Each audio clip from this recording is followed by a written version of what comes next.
Hey, YouTube land. Sunshine here. Back again tonight because I had so much fun rocking out on my little deck in my wheelchair that it got me going and thinking about a fun story that I could tell the world and hopefully get you to smile along with me.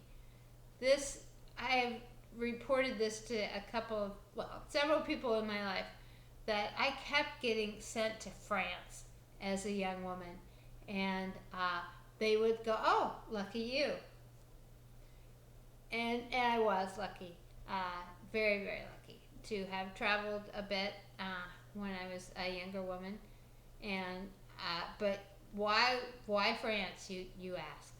Well, let's review. My mom was a beautiful, beautiful, charming, intelligent, vibrant, gregarious woman. I was a smaller, shy girl who it was hard for me to go out into the world and do things because it frightened me. So my mom, I believe, felt if she could just toughen me up and make me be more excited and confident, thrusting myself into the world and becoming charming myself, that I would have more success in life. And so I wish I didn't get that's what was going on at the time. I just getting sent to France. Okay, so it doesn't sound that bad, and it certainly wasn't, but it had some challenging moments. So, first of all, my very small family moved to London when I was 11, and that was the most magical year of my childhood. And oh, it was so grand because I got to, move around London with a young friend, and like mom would like go to the West End and see a musical. When you're like 11 years old, that was an extraordinary, concept. But there was the tube we could get around, and I did that. We did that safely, and wow, that was a magical year. So anyway, fast forward, we had to move back to Missouri for a year, and then finally, at the end of that very difficult year, I remember my parents fought mercilessly, not physically, but verbally, and it was tough. It was tough on the kids, people. So do watch that. The children are listening, and they know what's going on. So that was getting very tiresome by the time I was 13. And so I remember one day my mother sat my brother and I down on the couch and said, "Listen, kids, we're going to have a talk." And I'm like, "Oh, goody, is this what I think it is?" And she said, "Yes, we're getting a divorce." That I believe me, that wasn't, of course, the ideal family that anyone wants, but that was such a relief. Wow, woo. Okay, moving forward. So we moved on to my brother and mother and I moved to Denver, where there was some family, and I, was 13 at this point, and going on 14, and was apparently a little withdrawn, and my mother was concerned. So she's like, "Okay, it's not like this was a hatched plan with me or anyone." But suddenly she says, "You're going to France." And I'm like, "Okay." I wanted to please my mother more than anything. So I'm like, "Okay, I will go to France." Because in England, we had started, um, learning other languages other than English. And the English students were so far ahead of my brother and I. It was scary. We had to have tutors after school and stuff. But the kids, the English kids were already speaking a fair bit of French. So we pedaled to get up, and then blah blah blah. We moved to Missouri, and then we moved to Denver, and I continued my French studies, and then I got sent to the experiment. This organization is still out there, and I believe in very much in what they do. It's just what they did to me wasn't so good. Well, they didn't do anything. Okay, let me tell you what happened.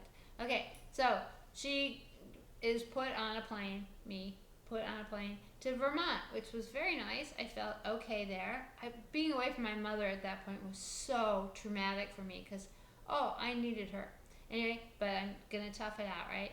So we were in dorms with other American students, practicing our French. And these were all kids who had some facility in French when we got there. So that was okay. And I was like, this is okay.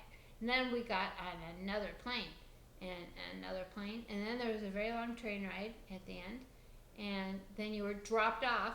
I felt like I was like, pushed out of a helicopter. Here, poof, here's your French family.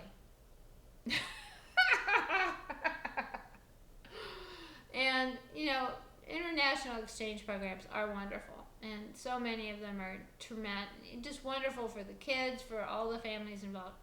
That's not what happened to me. So I get there and I'm like, I was very, very tired. I was young and tired and away from my mom and blah, blah, blah.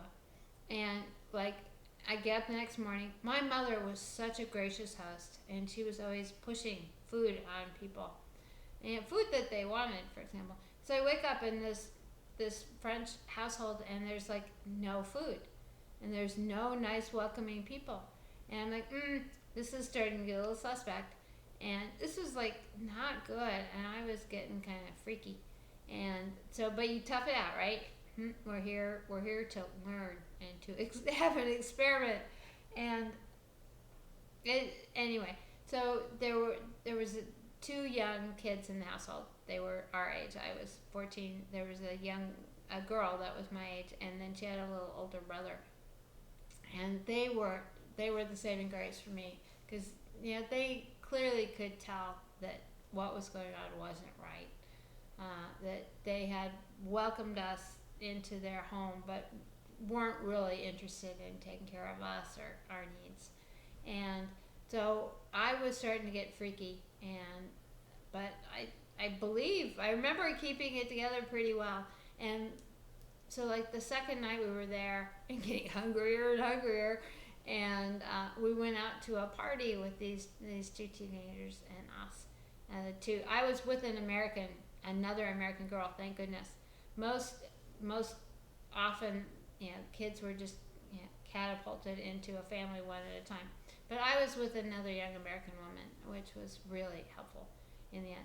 So the best night I was there, we went to a party so the 4 teenagers go off to a party, and I had so much fun.